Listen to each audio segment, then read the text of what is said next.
আল্লাহ রাব্বুল আলামিন এই পৃথিবীর সবচেয়ে সুখী মানুষটাকে, এই পৃথিবীতে যার কোনো দুঃখ কষ্ট কিচ্ছু ছিল না, এই মানুষটাকে ডেকে নিয়ে আসবেন।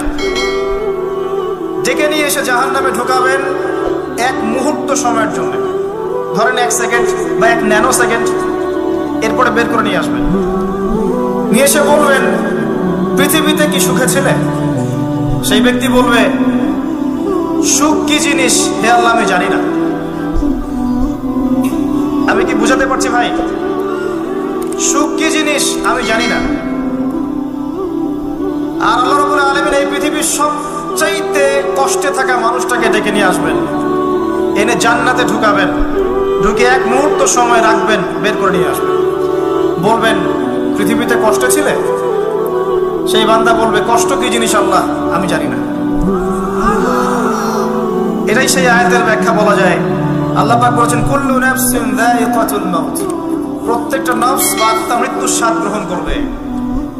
ফাইন্নামা তুওয়াফাউনা উজুরাকুম ইয়াওমাল কিয়ামাহ, কিয়ামতের মাঠে তোমাদের পূর্ণ প্রতিদান দেয়া হবে। ওই দিন ফামান যুহজিহা আনিন নার ওয়া উদখিলাল জান্নাহ ফাকাদ ফাজ, সেদিন যাকে আল্লাহ পাক জাহান্নাম থেকে বাঁচাবেন, জান্নাতে প্রবেশ করাবেন, একমাত্র সে ব্যক্তি সফল আর কেউ সফল। এই আয়াতটা হচ্ছে দ্য ডেফিনেশন অফ সাকসেস, যার পিছনে আমরা ছুটছি।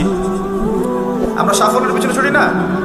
সফল হতে হবে, নিজের পায়ে দাঁড়াতে হবে, টাকা পয়সা করতে হবে, বাড়ি গাড়ি করতে হবে, ব্যাংক ব্যালেন্স করতে হবে, জমি জমা করতে হবে, একটা সুন্দরী গার্লফ্রেন্ড চাই, একটা স্ত্রী চাই, তাই না? আমরা সাফল্যের পিছনে ছুটতে চাই। আর আমাদেরকে বস্তুবাদী দর্শন শেখায় এগুলোই সাফল্যের মানদণ্ড। তা আল্লাহ পাক এখানে বলছেন যাকে জাহান্নাম থেকে বাঁচানো হবে আর জান্নাতে প্রবেশ করানো হবে, এই ব্যক্তি ছাড়া কেউ সফল না। পৃথিবীতে আপনি অনেক বড় নেতা হতে পারেন, ইভেন অনেক বড় আলেমও হতে পারেন, অনেক বড় পলিটিশিয়ান হতে পারেন, অনেক বড় প্রশাসনের কর্মকর্তা হতে পারেন, অনেক বড় ইকোনমিক্স হতে পারেন, কলামিস্ট হতে পারেন, বুদ্ধিজীবী হতে পারেন, হাফেজ হতে পারেন, হুএভার ইউ আর, যদি কিয়ামতের মাঠে আপনি জান্নাতে যেতে না পারেন, আপনি সফল না।